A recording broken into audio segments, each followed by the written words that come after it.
Hi all, welcome to my channel DK fashion. எல்லோரும் எப்படி இருக்கீங்க? நான் ரொம்ப நல்லா இருக்கேங்க. நம்ம சேனலுக்கு நிறைய பேர் லைக் பண்ணுறீங்க, ஷேர் பண்ணுறீங்க, சப்ஸ்கிரைப் பண்ணுறீங்க. எல்லாருக்கும் ரொம்ப ரொம்ப தேங்க்ஸுங்க. நீங்கள் இன்னும் சப்ஸ்கிரைப் பண்ணலைன்னா வீடியோ ஃபுல்லாக பாருங்கள். பிடிச்சிருந்துச்சுன்னா மறக்காமல் சப்ஸ்கிரைப் பண்ணிக்கோங்க.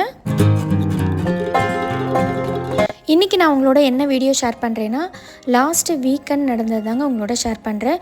சண்டே அன்னைக்குனாலே யூஸ்வலாக வெஜிடபிள்ஸ் ரீஸ்டாக் பண்ணுறது, ஃப்ரிட்ஜை வந்து க்ளீன் பண்ணி ஆர்கனைஸ் பண்ணுறது, அது மட்டும் இல்லாமல் அப்பார்ட்மெண்ட்டில் ஒரு எக்ஸ்போ போச்சு. அது எல்லாத்தையும் டீட்டெயிலாக இந்த வீடியோவில் சொல்லியிருக்கேன்.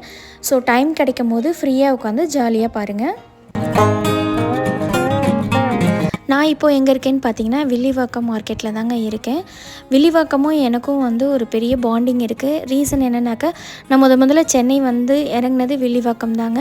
ஸோ அதிக இயர் வந்து இங்கே தான் இருந்திருக்கேன். இது வந்து அம்மா ஏரியான்னு சொல்லலாம், அம்மா வீடு மாதிரி அம்மா ஏரியான்னு சொல்லிக்கலாம். அந்தளவுக்கு வில்லிவாக்கமும் எனக்கும் வந்து ஒரு பாண்டிங் இருக்குதுன்னு சொல்லலாம். வரவே முடியாதுங்க, வில்லிவாக்கத்துக்கு அடிக்கடி வர முடியாது. வேறு ஏரியா சேஞ்ச் பண்ணி போயிட்டோம்னா திருப்பி நம்ம அந்த பழைய ஏரியாவுக்கு வரவே முடியாது இல்லைங்களா? ஸோ அப்படி தான் வரவே இல்லை. ரொம்ப வருஷத்துக்கு அப்புறம் இன்றைக்கி வந்து சடனாக ஒரு பிளான் இருந்துச்சு வில்லிவாக்கத்துக்கு. ஸோ கிளம்பும் போதே ஓகே, நான் இன்றைக்கி வந்து வெஜிடபிள்ஸ்லாம் வந்து வாங்கிக்கிறேன் அப்படின்னு சொல்லிட்டு ஹஸ்பண்டோட கிளம்பி வந்துட்டேங்க மார்க்கெட்டுக்கு. இங்கே வந்ததே அவ்வளோ குஷியாகிட்டேங்க, சொல்ல முடியாத அளவுக்கு அவ்வளோ சந்தோஷமாக இருந்துச்சு. அப்போல்லாம் மார்க்கெட்டுக்கு ஃப்ரெண்ட்ஸோட தாங்க வருவோம். நாங்கள் இருக்க ஏரியாவிலேருந்து ஆட்டோ வச்சுட்டு ஷேர் பண்ணிவிட்டு வந்து இறங்கி வெஜிடபிள்ஸ்லாம் வாங்கிட்டு கடைசியாக போகும்போது ஒரு கடையில் நின்று டீ பஜ்ஜிலாம் சாப்பிட்டு போவோம். ஆனால் அந்த கடையெல்லாம் இல்லை இப்போது. பட் அந்த மெமரிஸ்லாம் அப்படியே ரீகலெக்ட் ஆகிட்டு இருந்துச்சு. 10 வருஷத்துக்கு முன்னாடி பார்த்த இடம் நிறைய இடம் சென்னையில் மாறி இருக்கும். பட் வில்லிவாக்கம் மார்க்கெட் எனக்கு அப்படியே தாங்க இருந்துச்சு.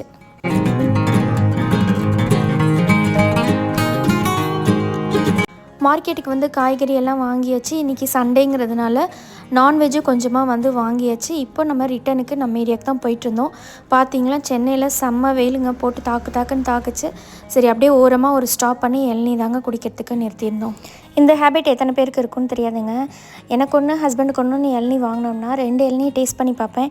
எது நல்ல டேஸ்ட்டாக இருக்கோ அதை நான் வாங்கிப்பேன். இந்த வாட்டி அதே மாதிரி டேஸ்ட் பண்ணேன். என்னதே பரவாயில்லாமல் இருந்துச்சு. ஸோ அதான் வந்து அவர் கிண்டல் பண்ணிகிட்டு இருந்தார். Back to home. வீட்டுக்கு வந்த கையோடையே மதியானம் லஞ்சுக்கு ப்ரிப்பேர் பண்ணுறதுக்கும் ஸ்டார்ட் பண்ணிட்டேங்க. இது பார்த்திங்கன்னா நேற்று நைட்டு ஊற வச்ச பாசி பயிருங்க. இப்போல்லாம் வீக்லி ஒரு 3 days வந்து இந்த மாதிரி பயிர் வந்து மதியானம் லஞ்சுக்கே நாங்கள் ஆட் பண்ணிக்கிறோம். ஸோ தட் ரைஸோட குவான்டிட்டி கம்மி பண்ணிக்கிறதுக்காக. அடுத்ததான் வந்து பருப்பு தான் வாஷ் பண்ணி குக்கரில் வைக்க போகிறேங்க. நிறைய பேருக்கு டவுட் வந்திருக்கும், நான்வெஜ் வாங்கிட்டு வந்து எதுக்கு பருப்பு வைக்கிறேன்னு சொல்லிட்டு. ஈரல் தாங்க வாங்கிட்டு வந்திருக்கேன். ஸோ தட் சாப்பாட்டுக்கு தொட்டு சாப்பிட்ற மாதிரி மிளகு போட்டு பெரட்டி தான் ஈரல் வைக்க போகிறேன். அதனால் வந்துட்டு கொஞ்சமாக வந்து பருப்பு வச்சுருக்கேன். இந்த பக்கம் வந்து உலக்கி தண்ணியும் வச்சுட்டேங்க. ஸோ தட் அந்த தண்ணியும் வந்து நல்லா கொதிக்க ஸ்டார்ட் ஆகிடுச்சு. இன்றைக்கி ரைஸ் வந்து மதியானத்துக்கு என்ன ரைஸ்ன்னு பார்த்தீங்கன்னா, இந்த ப்ரௌன் ரைஸுங்க. இது வந்து நேற்று நைட்டே வந்து ஊற வச்சுட்டேன். இது ஆல்மோஸ்ட் ஒரு 7 to 8 hours நல்லா ஊறி இருக்கணுங்க. யூஸ்வலாக இந்த மாதிரி ரைஸ்லாம் குக்கரில் வைக்காமல் வடிக்கும் போது இன்னும் கூட ரொம்ப நல்லதுங்க. குக்கரில் வைக்கணும் அப்படின்னாக்க வந்து ஒரு 4 to 5 whistles வந்து வைக்கணும். அதுவுமே ஊற வச்சுருக்கணும். இப்போ வந்து நான் வடிக்கிறேன் அப்படிங்கிறதுனால இதுவுமே கொஞ்சம் டேக் டைமுங்க. ஒரு 20 minutes ஆகும் அது நல்லா குக்காகி வரத்துக்கு. இதெல்லாம் குக்காகி வரத்துக்குள்ளார அடுத்து காய் கட் பண்ணிடலான்ட்டு தாங்க. இன்றைக்கி வந்து பாவக்காய் தான் எடுத்திருக்கேன். ஏன்னா என் ஹஸ்பண்டுக்கு ஈரல் அவ்வளோக்கும் பிடிக்காது. அவருக்கு தனியாக பாவக்காய் ஃப்ரை தாங்க பண்ண போகிறேன்.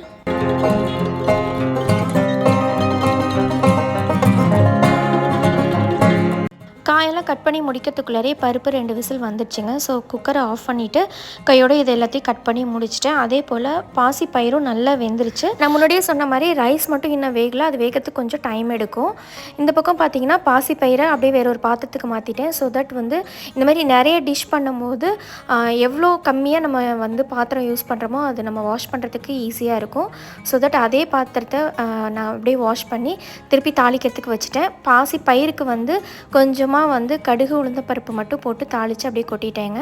இந்த பக்கம் வந்து கட்டி பருப்பாக தான் நான் வந்து செய்ய போகிறேன். பருப்பு நல்லா குழைய வெந்ததுக்கப்புறம் அது தண்ணியெலாம் ஆட் பண்ணாமல் அப்படியே வேறு ஒரு பாத்திரத்துக்கு மாற்றிட்டு இந்த பக்கம் பார்த்திங்கன்னா கொஞ்சமாக எண்ணெய் ஊற்றி கடுகு உளுந்த பருப்பு, பச்சை மிளகா, வெங்காயம், பூண்டு போட்டு நல்லா வதக்கிட்டு இதை அப்படியே எடுத்து பருப்பில் போட்டோம்னா அவ்வளோதாங்க. இந்த பக்கம் பார்த்திங்கன்னா ரைஸும் நல்லா வெந்துருச்சு. அதை நல்லா வடித்து விட்டுட்டேன். அதுவும் வந்து ப்ரௌன் ரைஸ், கருப்பு கவுனி ரைஸ்லாம் நீங்கள் இந்த மாதிரி வடித்து சாப்பிடும்போது சாம்பாராக ஊற்றி சாப்பிட்றதுக்கு பிடிக்கல அப்படின்னாக்கா இந்த மாதிரி கட்டி பருப்பாக செஞ்சு சாப்பிட்டு பாருங்கள். ரொம்ப டேஸ்ட்டாக இருக்குங்க. எனக்கு ரொம்ப ரொம்ப பிடிக்கும் பர்சனலாக.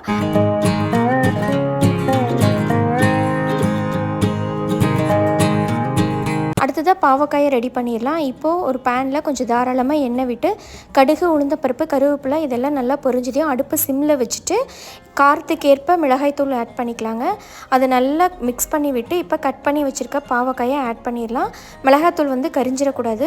ஸோ இதையும் நல்லா போட்டு நல்லா மிக்ஸ் பண்ணி விட்டு இப்போ கொஞ்சமாக மஞ்சத்தூள், தேவையான அளவு உப்பு போட்டு கொஞ்சமாக வந்து தண்ணி தெளித்து மூடி வச்சிட்டோம். நல்லா வெந்ததுக்கப்புறம் ஓப்பன் பண்ணோம் அப்படின்னாக்க சூப்பராக இருக்குங்க பாவக்காய். இது வந்து கொஞ்சம் கூட கசப்பே தெரியாது. ஒரு தடவை இந்த மாதிரி ட்ரை பண்ணி பாருங்கள். ஃபைனலாக நான் ஈரல் சமைக்கிறதுக்கு தாங்க வந்திருக்கேன். இந்த ஈரல் எப்படி சமைக்கணும் அப்படிங்கிறத நான் ஆல்ரெடி ஷார்ட்ஸில் வந்து அப்லோட் பண்ணியிருக்கேன். தேவைப்படுறவங்க நான் டிஸ்கிரிப்ஷனில் லிங்க் கொடுக்குறேன், செக் பண்ணி பாருங்கள். அடுத்து பார்த்திங்கன்னா பாவக்காவும் இந்த பக்கம் ரெடி ஆகிடுச்சிங்க. பாருங்களேன், சூப்பராக ரெடி ஆகிடுச்சிங்க. தேவைப்பட்டுச்சுன்னா நீங்கள் சாப்பாட்டில் கூட இதை பிசைஞ்சு சாப்பிட்லாம். கொஞ்சம் கூட கசப்பே இருக்காது. இந்த மாதிரி ஒரு தடவை ட்ரை பண்ணி பாருங்கள். பார்த்திங்கன்னா சாப்பாடும் நல்லா வடிஞ்சிருச்சுங்க. இன்னொரு விஷயம் சொல்ல மறந்துட்டேன். ப்ரௌன் ரைஸ்ன்னு நான் வந்து பேர் வந்து சொல்லாமல் விட்டுட்டேன். இது வந்து ஆக்சுவலாக மாப்பிள்ளை சம்பாங்க. நிறைய பேத்துக்கு தெரிஞ்சிருக்கும். இந்த மாதிரி மாப்பிள்ளை சம்பா, கருப்பு கவுனி ரைஸு இதெல்லாம் வைக்கும்போது அளவு வந்து கரெக்டாக வைக்காமல் கொஞ்சம் கூட வச்சுக்கோங்க. ஏன்னா நார்மலாக நம்ம வைக்கிற ஒயிட் ரைஸ் வந்து கொஞ்சம் காணும். இது வந்து கொஞ்சம் கரெக்டாக தாங்க இருக்கும். சொல்ல போனோன்னா நம்ம வச்சதை விட கொஞ்சம் கம்மியாக இருக்க மாதிரி தான் இருக்கும். ஸோ அதை மட்டும் நீங்கள் மெஷர்மெண்ட் அளந்து வைக்கும்போது கொஞ்சம் ஜாஸ்தியாக வச்சுக்கோங்க. அடுத்து அவ்வளோதாங்க. சம்மர் சீசன் ஸ்டார்ட் ஆகிடுச்சினாலே விதவிதமாக மோர், லெசி, அப்புறம் இந்த மாதிரி வந்து குக்கும்பர், ஃப்ரூட் சாலட் இதெல்லாம் யூஸ்வலாக நான் செய்கிறது தான். அவ்வளோதான். ஃபைனலாக நம்மளோட ஈரலும் சூப்பராக வந்துருச்சு. இதை எல்லாத்தையும் அப்படியே மாற்றிட்டு கடகடன்னு பாத்திரம்லாம் தேய்ச்சி வச்சுட்டு தாங்க சாப்பிட்றதுக்கே போனேன். ஆல்மோஸ்ட் சாப்பிடும் போது 2:30 ஆகிடுச்சு. சண்டேனாலே கொஞ்சம் லேட் தான். இன்றைக்கி இன்னமும் கொஞ்சம் லேட் ஆகிடுச்சு.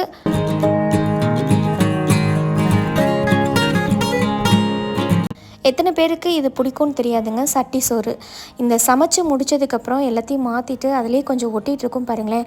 அதில் ரைஸ் போட்டு அப்படியே பெரட்டி உருட்டி சாப்பிட்டா அவ்வளோ டேஸ்ட்டாக இருக்குங்க.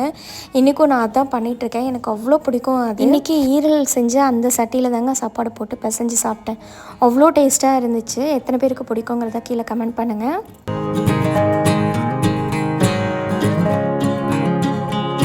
அவ்வளோதாங்க. ஃபைனலாக நம்ம செஞ்ச எல்லா ஃபுட்டும் பிளேட்டுக்கு வந்தாச்சு. அடுத்து என்னங்க, உட்காந்து சூப்பராக அட்டாக் பண்ண வேண்டியது தான். ஸோ ரிலாக்ஸாக சாப்பிட்டுட்டு கொஞ்சம் நேரம் ரெஸ்ட் எடுத்துகிட்டு அதுக்கப்புறம் தாங்க அடுத்த ஒர்க்கை ஸ்டார்ட் பண்ண ஆரம்பித்தேன்.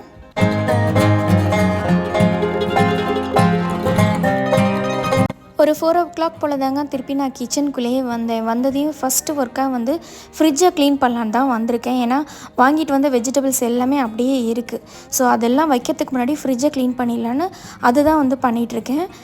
பார்த்திங்கன்னா ஃப்ரிட்ஜை க்ளீன் பண்ணி ஒரு 2 monthஸே இருக்குங்க.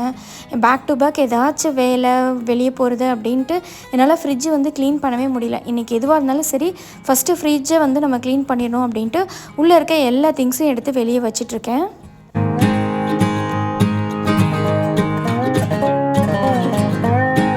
யூஸ்வலாக ஃப்ரிட்ஜ் க்ளீனிங்னாலே உள்ளே இருக்க ஷெல்ஃப், பேஸ்கெட் இது எல்லாத்தையும் எடுத்து வாஷ் பண்ணி கொஞ்சம் நேரம் வெயிலில் வச்சுட்டு அப்புறம் திருப்பி எடுத்து எல்லாத்தையும் அசம்பிள் பண்ணுவேங்க. இன்றைக்கி ஆல்ரெடி ஈவினிங் ஆகிடுச்சுங்கிறதுனால எல்லாத்தையும் ஒரு வெட் டிஷ்யூ வச்சு நீட்டாக வைப் பண்ணி எடுத்துட்டேன்.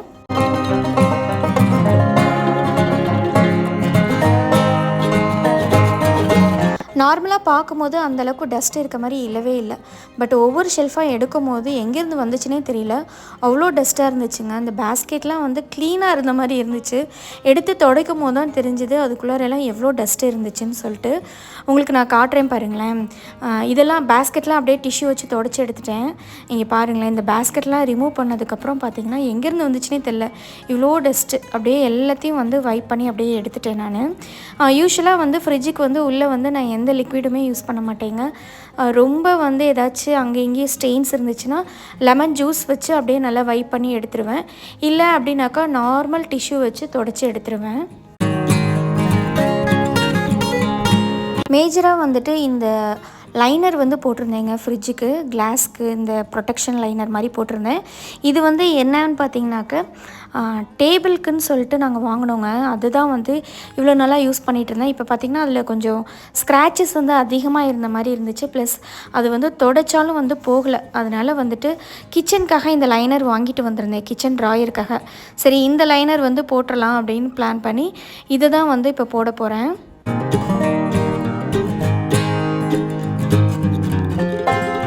இந்த பழசுக்கும் புதுசுக்கும் என்ன டிஃப்ரென்ஸ் ஃப்ரிட்ஜில் போட்டதுக்கப்புறம் நான் பார்த்தேன்னு பார்த்தீங்கன்னா, கொஞ்சம் ஃப்ரிட்ஜே வந்து டார்க் ஆன மாரி இருந்துச்சுங்க.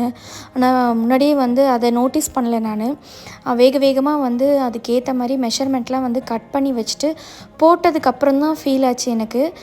போட போட வந்துட்டு அப்படியே கீழே வந்து டார்க் ஆன மாரி இருந்துச்சு. இதுக்கு முன்னாடி போட்டிருந்தது கொஞ்சம் டிரான்ஸ்பரண்ட்டாக இருந்துச்சு. அங்கங்கே வந்து அப்படியே டிரான்ஸ்பரண்ட்லேயே டிசைன் கொடுத்துருந்தாங்க. அந்தளவுக்கு வந்து எந்த வெளிச்சமும் எதுவுமே அஃபெக்ட் பண்ணல. பட் இது கொஞ்சம் டார்க்காக இருந்த மாதிரி இருந்துச்சு. பட் நல்லா இருந்துச்சு, புதுசான மாதிரி இருந்துச்சு ஃப்ரிட்ஜு. எப்பயுமே புதுசாக ஏதாச்சும் மாற்றினா எனக்கு ரொம்ப பிடிக்கும். ஸோ ஓகே, இதே இருந்துட்டு போகுது அப்படின்னு சொல்லிட்டு ஃபுல்லாக எல்லாத்துக்குமே போட்டேன்.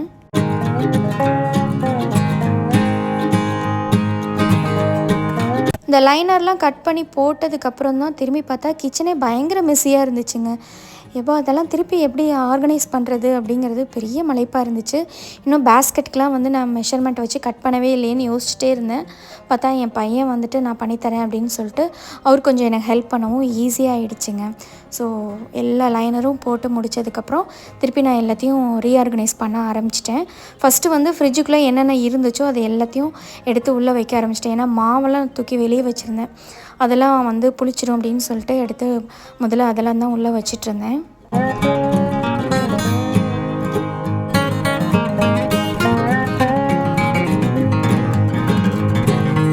பார்த்திங்கன்னா ஃப்ரிட்ஜ் எல்லாத்தையும் ஆர்கனைஸ் பண்ணி எல்லாத்தையும் உள்ளே வச்சுட்டேன்.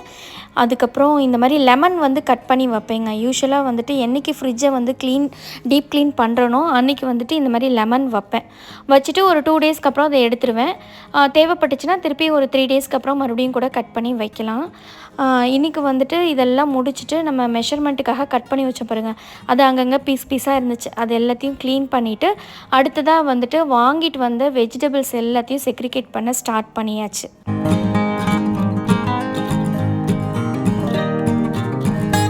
எத்தனை பேர் நோட்டீஸ் பண்ணிங்கன்னு தெரில, இந்த மாதிரி ஒர்க்லாம் ஸ்டார்ட் பண்ணாலே ஒரு டீ காஃபி குடிச்சிட்டு தான் இந்த ஒர்க்லாம் ஸ்டார்ட் பண்ணுவேன். பட் இன்றைக்கி அந்த மாதிரி எதுவுமே பண்ணலைங்க. ரீசன் என்ன அப்படின்னாக்கா, நம்ம ஃப்ளாட்ஸில் வந்துட்டு வெளியே வந்து ஒரு எக்ஸ்போ ஒன்று போட்டிருக்காங்க.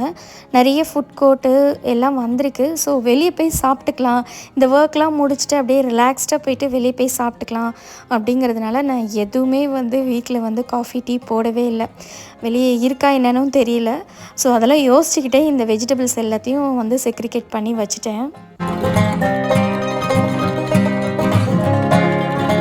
நான் பெருமைக்காகலாம் சொல்லலைங்க. பாருங்களேன், வில்லிவாக்கம் மார்க்கெட்லேருந்து வாங்கிட்டு வந்த எல்லா வெஜிடபிள்ஸும் எவ்வளோ ஃப்ரெஷ்ஷாக இருக்குன்னு.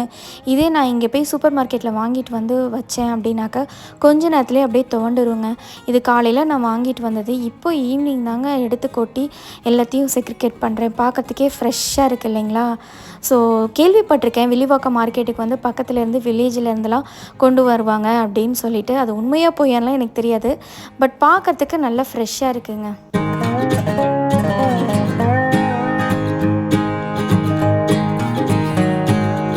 இந்த வெஜிடபிள்ஸ்லாம் நான் எடுத்து வச்சுட்டு இருக்கும்போது என் பையன் வெளியே போயிட்டு ஒரு ரவுண்ட் அடிச்சுட்டு வந்துட்டு, அம்மா நீங்கள் நினைக்கிற மாதிரி அங்கே ஹாட் பீவரேஜஸ் எதுவும் இல்லைம்மா, ஃபுட் கோர்ட் லைக் வந்து ஸ்நாக்ஸ் டின்னர் ரெசிபீஸ் தான் இருக்குது, அதனால டீ காஃபி அப்படிங்கிறதெல்லாம் எய்ம் பண்ணிவிட்டு அங்கே போகாதீங்க, அதெல்லாம் இல்லை, ஒன்லி கிட்ஸுக்கு வந்து கொஞ்சம் ப்ளேயிங் ஏரியாவும் உங்களுக்கு வந்து நிறைய தேவையான ஐட்டம்ஸ்லாம் இருக்குது அப்படின்னு சொல்லிட்டு எனக்கு வந்து டெம்ப்ட் பண்ணிவிட்டு கிளம்பிட்டான். ஆனால் டீ காஃபி இல்லையேங்கிறது கொஞ்சம் சோகமாக இருந்துச்சு. ஓகே, கடகடன்னு இதெல்லாம் எடுத்து வச்சுட்டு டீயை குடிச்சிட்டு வெளியே கிளம்பி போய் பார்த்துட்டு வரணும் அப்படின்னு இன்னும் கொஞ்சம் ஆர்வமாக வேலை செய்ய ஆரம்பிச்சிட்டேங்க.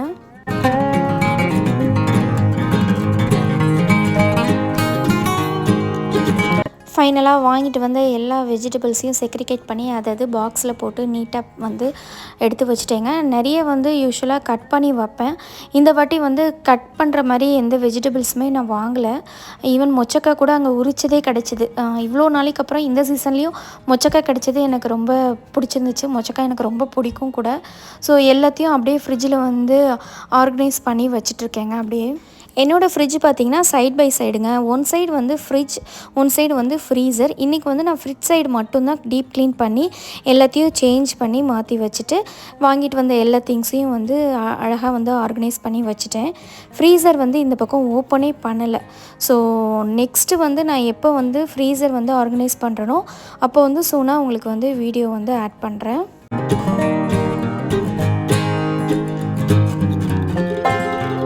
ஃபைனலாக ஃப்ரிட்ஜ் ஒர்க்கும் முடிஞ்சிருச்சு. ஸோ ஃப்ரிட்ஜை க்ளோஸ் பண்ணிவிட்டு அடுத்து கவுண்டர் டாப் தாங்க க்ளீன் பண்ண வந்தேன். அவ்வளோ மெஸ்ஸியாக இருந்துச்சு. ஸோ எல்லாத்தையும் நீட்டாக சோப்பு வச்சு க்ளீன் பண்ணி வைப் பண்ணி எடுத்துகிட்டு கீழே ஃப்ளோரையும் வந்து க்ளீன் பண்ணியாச்சு. பிஃபோர் ஆஃப்டர் பிக்சரும் வந்து உங்களுக்காக வச்சுருக்கேன். ஸோ எல்லாம் க்ளீன் பண்ணியாச்சு. நெக்ஸ்ட் டே மண்டேக்கு வந்து இதுக்கப்புறம் நம்ம ரொட்டீனாக ஒர்க் பண்ணுறதுக்கு ஈஸியாக இருக்கும்.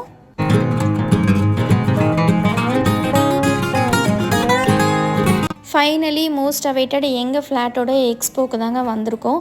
பார்த்திங்கனாக்கா லேடிஸ்க்கான நிறைய ஷாப்ஸ் வந்து குட்டி குட்டியாக ஓப்பன் பண்ணியிருந்தாங்க. இவங்க எல்லாருமே வந்து இப்போ தான் வந்து ஸ்டார்ட் அப்புன்னு சொன்னாங்கங்க. லைக் வந்து சல்வார்ஸ், நம்ம லேடிஸ்க்கான ட்ரெஸ்ஸஸ் நிறைய இருந்துச்சு. அது மட்டும் இல்லாமல் ஆர்டிஃபிஷியல் ஜுவல்லரி, ஹேர் அக்சசரிஸ், அப்புறம் பாய்ஸ்க்கு தேவையான டிஷர்ட்ஸ், பிரிண்டட் டிஷர்ட்ஸ், லேடிஸ்க்கு நைட் வேர்ஸ், நைட் பேண்ட், இந்த மாதிரி எல்லாமே அவைலபிளாக இருந்துச்சு. ஸோ எல்லா கடைக்கும் அப்படியே ஒரு விசிட்டை போட்டுட்டு ஃபைனலாக வந்து கிட்ஸ் விளையாடுறதுக்கு அவங்களுக்குன்னு வந்து கொஞ்சம் ப்ளேஸ் வந்து ஒதுக்கியிருந்தாங்க. ஸோ அதில் அழகாக குட்டீஸும் வந்து விளையாண்டுட்டு இருந்தாங்க.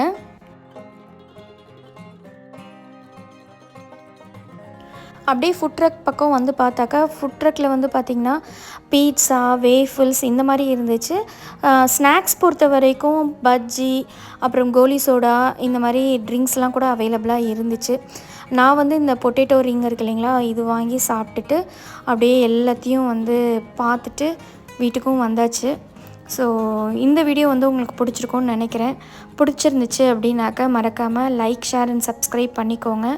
இது போல் இன்னொரு அழகான வீடியோவில் மீட் பண்ணலாம். தேங்க்ஸ் ஃபார் வாட்சிங் ஃப்ரெண்ட்ஸ்.